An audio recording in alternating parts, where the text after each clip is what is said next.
Hi everyone, so if you're tuned in for the first time, my name is Marianne. I'm the owner and the counsellor at Marianne Hanson Counselling Service.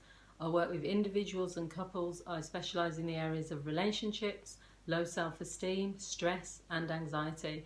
So one of the things I'm doing at the moment is a series called Overcoming. So I'm looking at overcoming different things. Now, what I want to stress is that I'm not saying that if you've been through any form of trauma or specific crisis in your life, that you'll be able to just overcome it. Majority of the times we can't forget things that have happened to us, but we can try to work through it to the point where it feels like we are, fighting that battle and we're winning in some ways. So what I want to talk about in this video is overcoming childhood trauma. Now, if you're not aware, I'm also been a qualified social worker for the last 22 years. So I've worked in the areas of fostering, I've also worked in child protection, I've worked with asylum seeking children, children with disabilities. I've got quite a range. So this is something that has come into my work a lot, not only as a counsellor, but also as a social worker. And when you're a child, you are in a vulnerable position because you are placed in the care of adults, whether those are your parents, whether those are foster carers, whether you become adopted. There are lots of it could even be extended family members. There's lots of scenarios or situations where you're placed in the care of adults and where your expectation as a child is that you'll be looked after, that you'll be safe, that you'll be protected, and that the person looking after you will not intentionally cause you harm. So unfortunately for some children, they do experience trauma, and that can happen at home, that can happen when they're in the care of other people, family members, teachers, coaches, foster carers, and it can leave children feeling traumatised, especially if they've experienced not only like sexual abuse, but other types of abuse, including neglect, physical abuse. Now, how does this then impact on you as an adult? Well, it can lead to so many different things, and there are so many types of counselling that I've undertaken with adults, but also with children as well. I've worked at Barnardo's, I've counselled children as well. And the types of trauma can occur because once that trust has been broken, where this adult has broken your trust because they've either left you with individuals which don't care for you, so that can be a situation where you've been neglected, where you've been left with undesirable people who have taken advantage. There can be situations where you've had direct abuse, which is, either physical or sexual, but there can also be situations where you've been groomed or where you've been exposed to things that you're not supposed to be exposed to. And this is another thing that people don't always talk about as much. You can be in environments where there's domestic violence, where you feel fear, where you know you can't do anything, but you're still trapped in this chaotic environment. The impact can then be that while you're at school as a child, or while you're out and about, you're continuously in a state of fear, wondering what's going to happen when you get back. Are you going to find your mum or your dad with bruises all over them? Are you going to find something even worse? But then also, if you as a child, as I've said, you're vulnerable, so it means that you can't escape. So when you then become an adult, you can some of those feelings can still be there.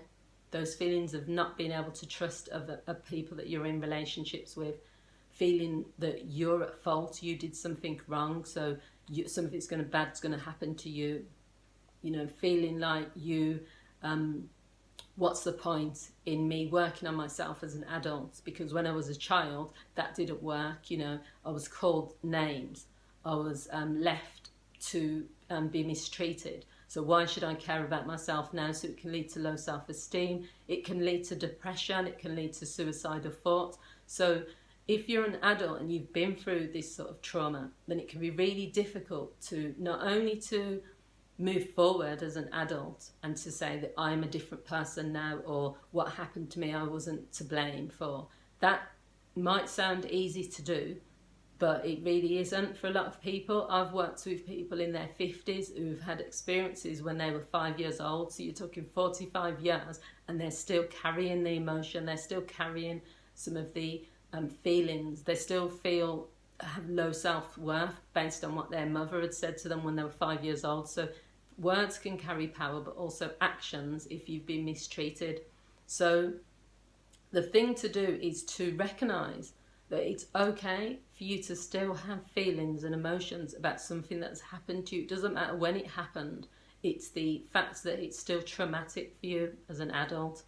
And the first way that you can maybe start working through or overcoming this situation is through counselling. I'm not just saying this because I'm a counsellor, because I was a social worker before I was a counsellor. And one of the things I used to advocate for was there are too many children, especially in foster care, who do not have access to therapy because either the government doesn't see it as a priority, so there's no money available for it, or they're saying, well, the children are fine now because they're in foster care. But to me, therapy should be a given for anyone that has been through sexual abuse or that is in foster care, that are not living with their birth families. So counselling is an opportunity for you to just talk about what's happened to you, to get those feelings out, the anger, the betrayal. Maybe you feel angry with your parents because, when they were off drinking or taking drugs, or they were allowing the house to be an open house for lots of adults, they were not protecting you when someone came into your room, or they didn't believe you when you told them this or that. So counselling is a good way to get those feelings out. The second thing is writing a letter or keeping a journal to give you some sort of closure. There are people that might have hurt you when you were younger, or as an adult, that you're never going to get the answers from. One, because maybe they're manipulative and they're not going to tell you the truth.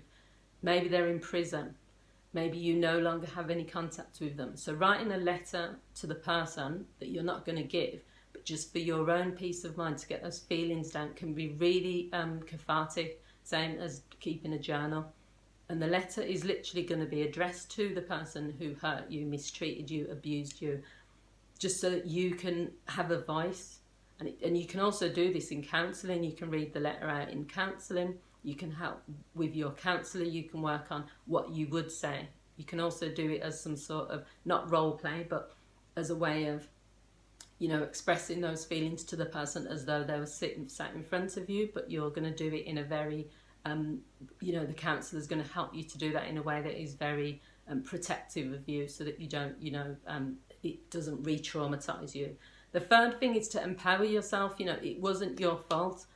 The one thing with children who have experienced childhood trauma and then they become adults is this constant feeling of, I'm a nuisance. It shows itself in, if someone maybe when they're talking, they'll be feeling like people are bored of me.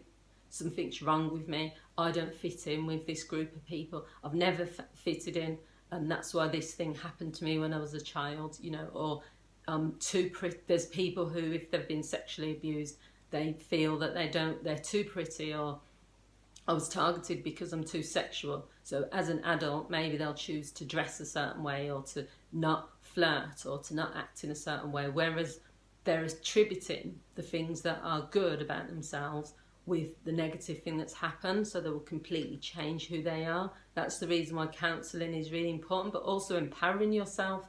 You've got nothing to be ashamed about. You've got nothing to blame yourself about. Whatever's happened to you, if an adult has taken advantage, it's their issue. It's the adult that's at fault 100%. It doesn't matter what you were wearing. It doesn't matter if you were smiling at the person. It doesn't matter if you were cheeky to your parents. It doesn't matter if this happened. You were a child, you were vulnerable, and you're supposed to be protected. So the empowerment side of it is just being who you are, not saying, I'm not going to be this chatty person, I'm not going to be this sexual person, or I'm not going to dress a certain way and all that stuff. But own it, that is who you are, and that has nothing to do with the past. And the fourth one is to just try and stay in this day-to-day, moment-by-moment thinking, where you can try as much as possible to be in the present moment. I'm here right now, I'm feeling good, I'm going to set an intention to make the most of my day, I'm going to put all of me into this relationship. I'm not going to allow what's happened to me or that trauma to destroy me. And this can happen to lots of people. They can get into lots of different relationships that continuously fail because they just can't build that trust, but also because they're seeing it as being, if I couldn't trust my parents, or I couldn't trust this adult that was supposed to take care of me when I was a child, why am I going to put all my trust into another person? what's the point in me getting married? It's only going to end up getting worse. It's only good, nothing works out for me. I'm worthless. I don't deserve this. I don't deserve that. If you can stay in the present moment, the day to day, and you can find good examples and good evidence of why things are working out for you, why it's worth putting in the effort, why it's worth fighting for you to have a good life, then it keeps you out of the place where you're just going back to the past that you've had, which hasn't been good. Because that's what can keep people stuck. That's the final thing I'll sort of end on, is that being stuck in a traumatic space that you were in means that you will never overcome what's happened to you. But if you make a decision that you're not going to allow your past to be a part of your future or a part of your present, then anything's possible. And there are lots of people, whether it's celebrities, there's quite a few actually celebrities that were either in abusive households, but then they've gone on to make like really successful careers. People who have been taken advantage of. There's so many people don't talk about these stories, so you wouldn't hear about it. But if they can overcome it with support, with counselling, with empowerment, with staying in the present moment, and all the other tools that are out there, then you can do it as well. So I hope you found this video useful. Please share your thoughts if you want to, only if you feel comfortable doing that. And I'll see you again on another video. Take care. Bye.